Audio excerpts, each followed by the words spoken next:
माहिती आहे का, आपली जर खिचडी जर तिखट जर झाली नसेल ना, तर बघा तुम्हाला मी ही रेसिपी सांगते आहे. आपल्या मिरच्या मस्तपैकी असे तर तर तर तर तर किती छान वाटतात ते.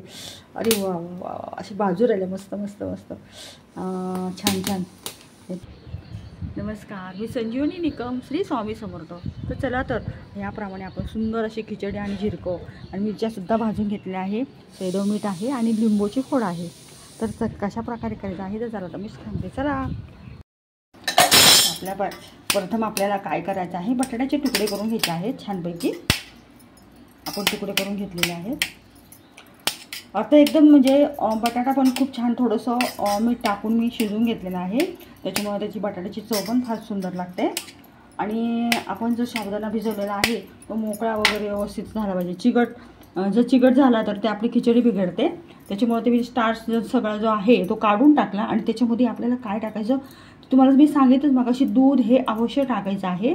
त्याच्यामुळे आपली खिचडीला चव पण फार छान लागते. तर बटाटे तर मी प्रथम काय करत आहे, ह्याच्यामध्ये थोडीशी आता बटाटे टाकत आहे. आपलं तूप गरम झालेलं आहे, गावठी तूप टाकलेलं आहे. प्रथम आपल्याला बटाटे छानपैकी परतून घ्यायचे आहे.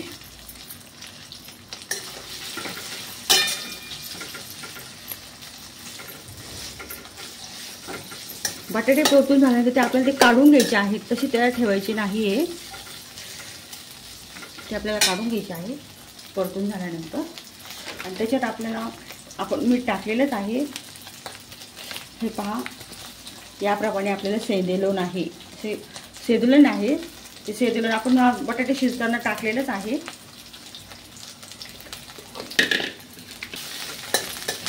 आपल्याला काढून घ्यायचे आहे बटाटे, तसे त्याच्यात ठेवायची नाही.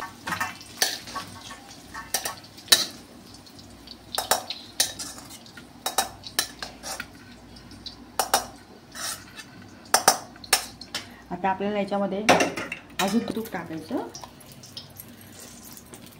त्याच्यामध्ये आपल्याला साबुदाणा टाकायचा. त्याच्यात आपल्याला साबुदाणा टाकायचा आहे. तर बरेच जण असे खिचडीमध्ये एकत्रच लगेच बटाटा टाकतात. त्याच्यामुळे आपली खिचडी अशी व्यवस्थित होत नाही. तुम्ही जर याप्रमाणे केले तर तुम्हाला खिचडी फार छान आवडेल. तर आता आपली छान हलवून घ्यायची आपल्याला.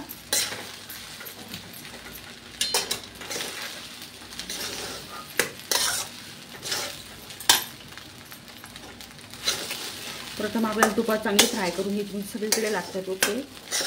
आणि खिचडी पण छान आणि आपली चवदार होती. सर्वांना आवडेल, ज्यांना आवडत नाही त्यांना सुद्धा खिचडी आवडेल.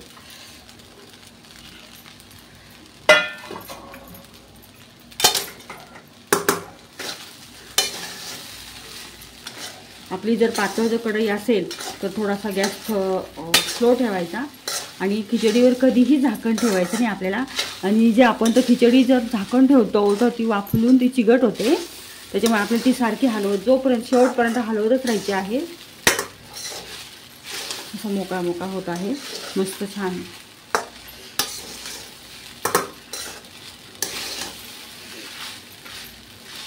आता त्याच्यात आपल्याला छान होत आल्यानंतर आपल्याला त्याच्यामध्ये मीठ टाकायचं आहे. आणि मीठ शक्यतो आपल्याला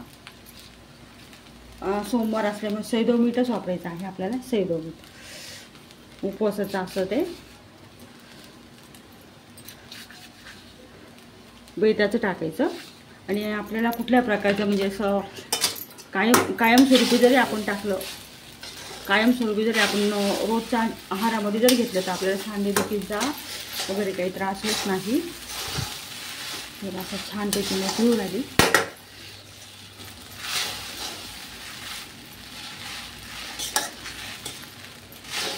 सगळ्यामध्ये कच्चा राहत नाही साबुदाणा. तर आपल्याला त्याच्यात म्हणजे आपण मगाशी आपण जो कूट करून ठेवला होता मिरची वगैरे टाकून, तो आपल्याला असं सगळीकडे भुरभुरायचा आहे. हा शेंगदाण्याचा कूट आहे आणि मिरची टाकून आपण वाटून घेतलेला आहे शेंगदाण्याचा कूट. आपल्याला जसं तिखट लागेल तसं तुम्ही, मी 4-5 मिरच्या घेतलेल्या आहेत, त्यांना तिखट आवडतं मुलांना. तर आता त्याच्यामध्ये मस्तपैकी ते पेरून घेतलं आहे.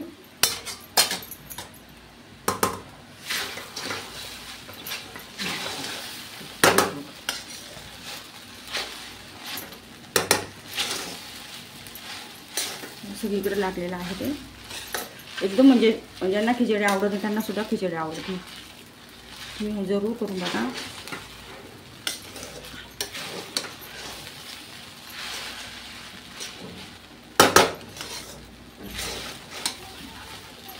आता मस्तपैकी आता हलवून झाल्यानंतर आपल्याला त्याच्यामध्ये बटाटे सुद्धा टाकायचे आहे.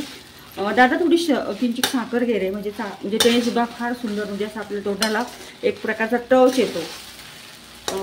किंचित साखर टाकायची आहे. कोणाला आवडत असेल ते टाकू नका. आता आपल्याला एक प्रकारचा टच येतो. अशी चिमूटभर टाकायची, जास्त नाही टाकायची, चिमूटभर टाकायची आहे. आता ते मगाशी आपण ते बटाटे ठेवले होते फ्राय करून, ते याच्यामध्ये आपल्याला टाकून द्यायचे आहे सगळे.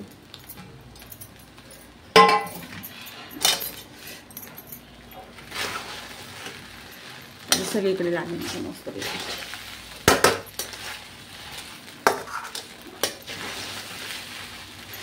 आणि आपल्याला शेंगदाण्याचं झिरकं कोणाकोणाला, म्हणजे अशी कोरडी खिचडी खायला आवडत नाही. शेंगदाण्याचं झिरकं जे आहे कोणाकोणा आवडत नाही. शेंगदाण्याचं झिरकं चविष्ट कसं व्हायचं आहे ते तुम्हाला सांगत आहे. आपण ज्यावेळेस शेंगदाणे बारीक करतो तर ते जास्त एकदम गाळ पण होऊन द्यायचे नाही, थोडेसे काहीतरी किंचित असे जाडसर ठेवायचे. त्याच्यामुळे खिचड्या शेंगदाण्याच्या झिरक्याला आपल्याला खूप छान टच येतो, म्हणजे एकदम सुंदर लागतं. तुम्ही करून बघा. त्याच्यामुळे आता मी झिरकंसुद्धा करणार आहे. आता आपली ही खिचडी होत आली जवळजवळ. आणि आता आपल्याला थोडंसं तूप सोडायचं आहे. आता एका साईडने तूप सोडलं ना आपण, हे ते सगळीकडे जाईल ते. आता आपल्याला तूप सोडायचं आहे, ते सगळीकडे असं फिरून घ्यायचं छानपैकी.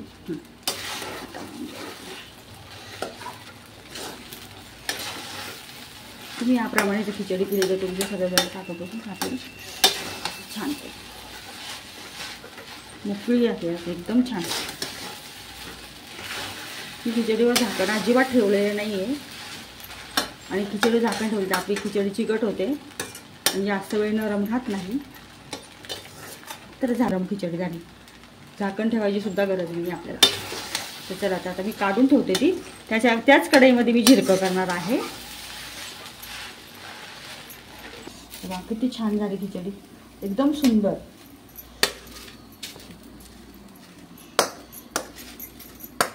एकदम मोकळी राखी झालेली आहे, बघू शकता तुम्ही.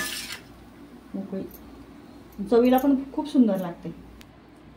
मग अशी मी शेंगदाणे काढून ठेवले होते ना, तर त्याच्यामध्येच मी आता याच्यामध्ये पाणी टाकून आता ते एकच, फक्त मी मिरची किती एकच टाकलेली आहे, जास्त तिखट नाही, कारण आपली खिचडी पण तिखट आहे आपली.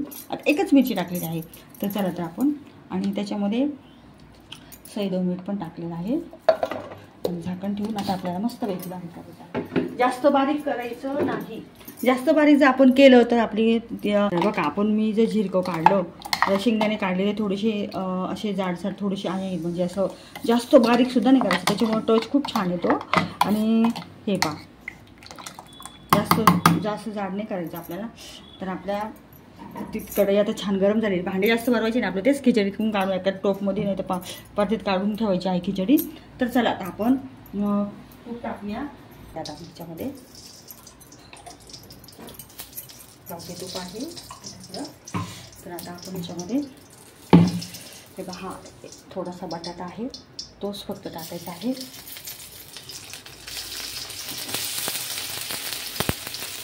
टाकला ना,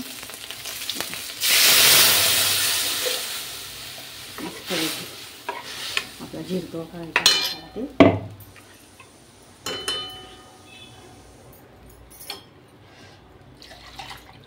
जरा थोडंसं पातळच करायचं, घट्ट केल्यानंतर जास्त चव नाही लागत त्याला, तर तो छान लागतो.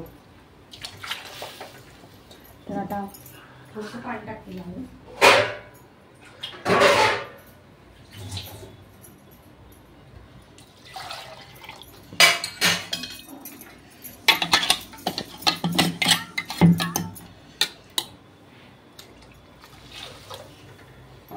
त्याच्यात मीठ आता मी टाकलेलंच आहे. आता किंचित साखर टाकायची, किंचित टाकायची, जास्त नाही टाकायचं. मस्त झिरकं झालं. जास्त म्हणजे आपल्याला घट्ट नाही करायचं, थोडंसं, म्हणजे मी थोडंसं जाडच वाटलं, कारण त्याची चव फार छान लागते. तुम्ही करून बघा. जास्त पातळ केल्याने तर कोणाला पित्त वगैरे होतं, ते पित्त वगैरेचा हा प्रकार होत नाही, त्याच्यामुळे आपल्याला तसंच टाकायचं आहे.